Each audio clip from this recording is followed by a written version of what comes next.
provisions and provisions which has been set forth by the organizers of this tournament.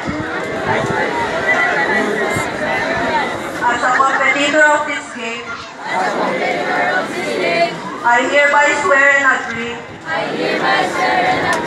to play the game under participants from other teams. So guys, ang susunod later ay ang bench cheering ng high school department. No? Competition to ng high school for bench cheering. Tara, let's interview one of the trainers of the bench cheering competition.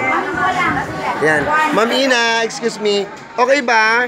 Kasi ang susunod natin ay bench cheering competition.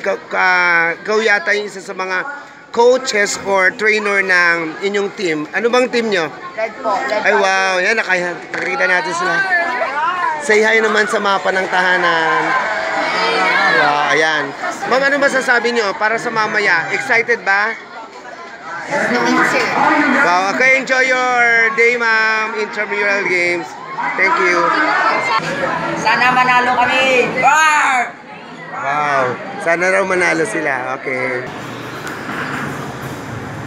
So guys, after the program, dito gaganapin sa lugar na ito ang bench cheering competition ng high school department. Yan po. Yan yung bench dito sa gymnasium ng Divine Word College sa Banguien. Napakalaki. So mamaya, dito yung mga judge natin, no? Antabayanan po natin. Okay?